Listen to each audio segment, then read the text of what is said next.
Assalamualaikum warahmatullahi wabarakatuh. Kami dari kelompok 1 Saya Muhammad Husni Mukorok dari SD Negeri 2 Sumberjo. dan saya Tommy Widianto dari SD Negeri 1 Banyurip, Kecamatan Ngapel. Saya Anjar Asih dari SMP Tahasus Plus Almardiah. Baik, kami di sini akan mempraktikkan bagaimana teknik supervisi akademik berlangsung untuk memenuhi tugas demonstrasi kontekstual pada modul 2.3 Didikan Guru Penggerak Angkatan 10 Kabupaten Kendal. Selamat menyaksikan. Assalamualaikum Pak Anjar, selamat siang. Waalaikumsalam, selamat siang Pak Ketua. Ya, bagaimana kabar hari Ibu? Alhamdulillah sehat Pak. Alhamdulillah, baik Bu Anjar. Kali ini saya akan menanyakan beberapa hal terkait proses coaching yang Bu Anjar lakukan dengan coaching Pak Husni ya.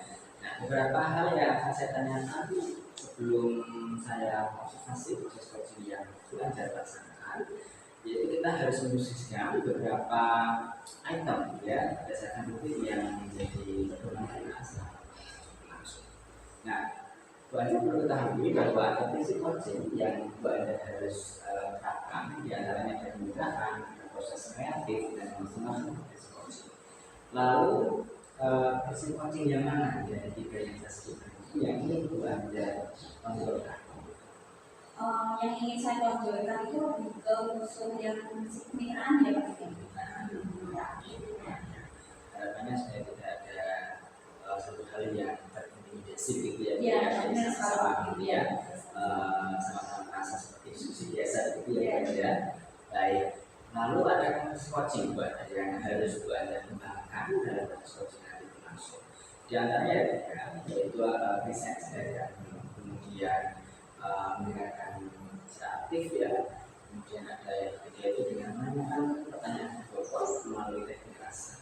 Nah, dari tiga hal tadi yang ingin Bu Anda kembangkan coaching yang mana nih?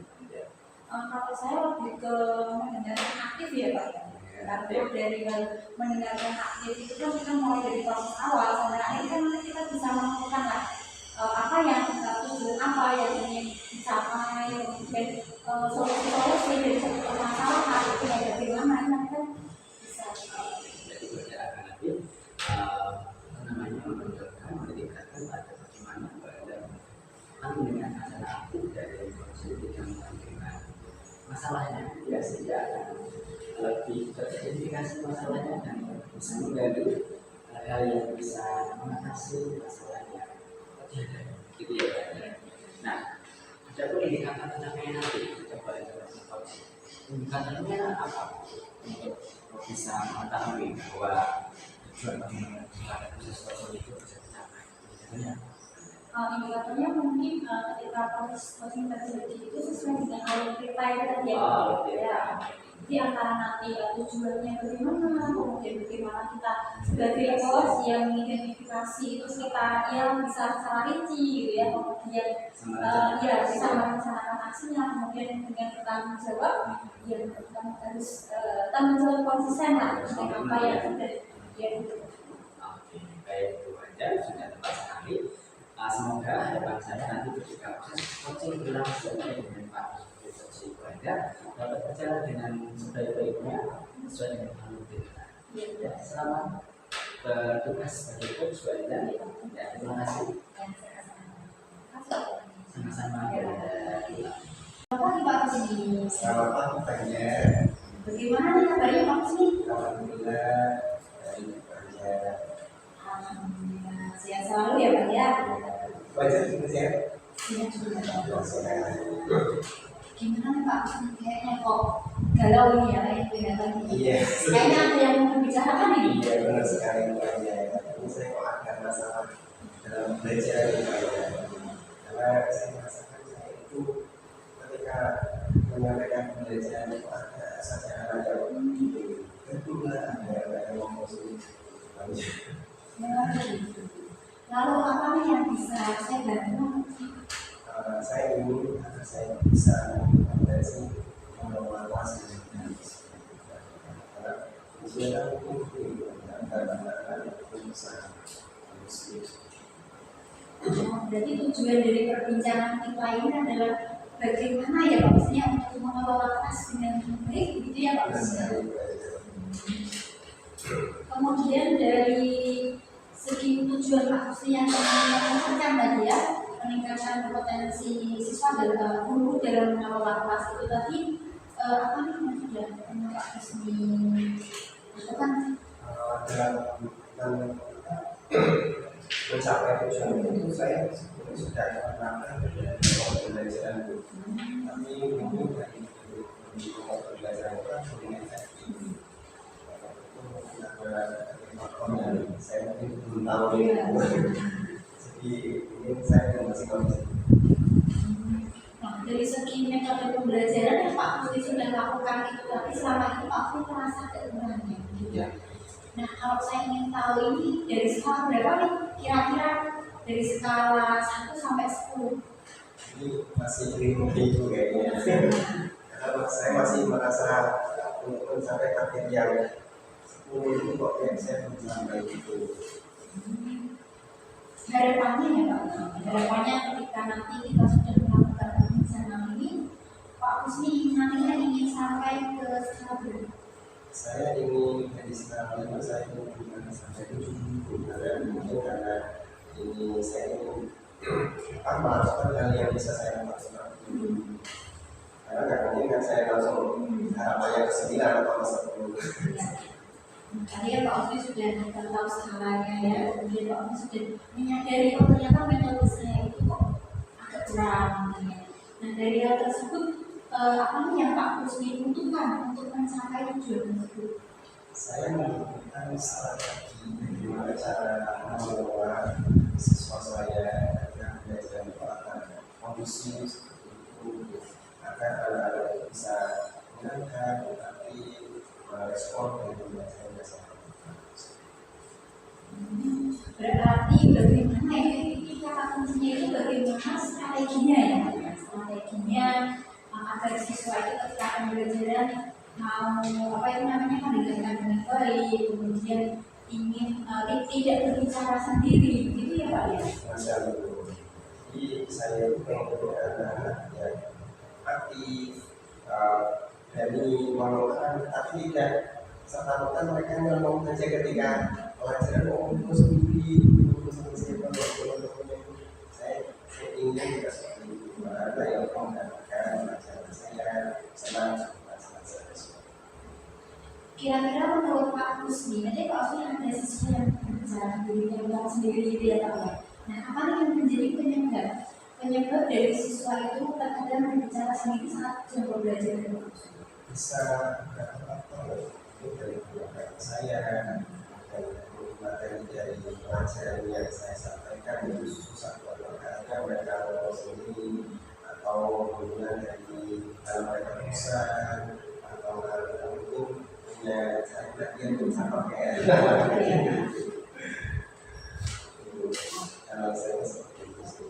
Jadi memang ada beberapa kendala-kendala yang tentunya Pak Husni itu sudah mungkin menyadari ya. Nah itu dari segi pembelajaran yang mungkin kita merasa kurang maksimal ya dalam menyampaikan pembelajaran sehingga anak merasa bosan tidak bisa mungkin ya Pak. Nah kemudian dari hal tersebut apa nih Pak Tommy ketika seorang siswa melakukan hal tersebut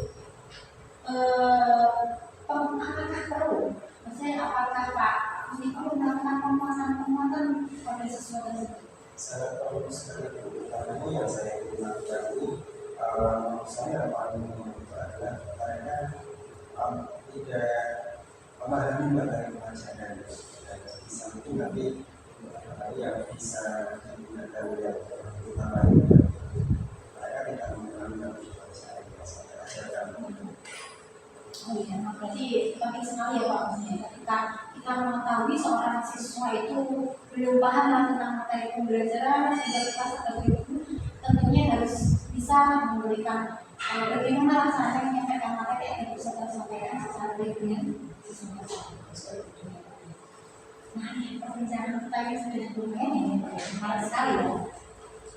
Kemudian apakah Pak Husni nanti kan memiliki gambaran untuk nantinya itu selain tadi bagaimana meningkatkan apa itu namanya minat siswa ya agar termotivasi tidak berbicara itu selain strategi pembelajaran itu apakah ada selanjutnya itu kalau menurut saya fokus belajar tidak memahami materi yang itu. Saya ketika membacakan pada sesuatu materinya terlalu kompleks, mungkin nanti bisa menyederhanakan materinya lebih dulu, disesuaikan dengan tingkat kemampuan awal dari murid-murid saya. Lalu saya melakukan evaluasi apakah itu sudah sesuai atau tidak. Semangat ya Pak, maksudnya semoga kita sukses dan menjadi pemimpin pembelajaran yang dinanti-nantikan oleh siswa-siswa. Silakan Pak ya. Baik, selanjutnya tadi Bapak sudah melakukan proses coaching ya dengan coachingnya Pak Usri. Saya lihat tadi sudah berjalan dengan sangat baik dan Bapak sudah antusias untuk menjadi coach yang menggunakan cara penuh ya, menggunakan prinsip coaching yang baik, presence ya, penggunaan ya, ada. Nah, tadi yang sudah Bapak lakukan, indikator tercapaian perkembangannya apa? Yang sudah Bapak dari coaching. Indikator yang sudah tercapai itu intinya dari tahun ke depan itu sudah berjalan dengan lancar ya Pak ya, sesuai dengan porsinya ya. Kemudian sudah adanya satu tujuan yang diharapkan oleh coaching itu bisa menemukan solusi. Nantinya itu tadi itu ya dari kegiatan coaching itu coaching sudah menemukan solusi dari suatu permasalahan itu.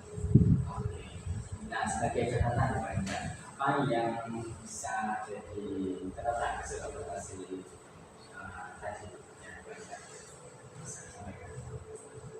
Yang menjadi catatan lebih ke ini bagaimana pengelolaan kelas ya, pengelolaan kelas sebagai seorang guru, bagaimana cara mengatur siswa, bagaimana pengelolaan kelas yang baik agar siswa dalam mengikuti pembelajaran itu memang bisa mengikuti dengan kondusif dan kemudian dapat menerima materi yang diberikan oleh guru. Jadi ini tadi permasalahan bagaimana mengelola kelas ya secara khusus ya. Oke, nah lalu komunikasi apa lagi yang ingin Bu Aida gunakan sebagai coaching dari hasil melakukan proses coaching dengan coaching Pak Usri? Apa yang ingin dilakukan? Mungkin lebih ke kehadiran penuh ya, kehadiran penuh kita, karena terkadang saya masih merasa ya Pak ya, ketika melakukan sebuah coaching itu saya merasa saya itu sudah maksimal atau belum ya, agak dalam hal agak timbul seperti itu Pak, saya sudah hadir sepenuhnya enggak ya gitu ya sih Pak.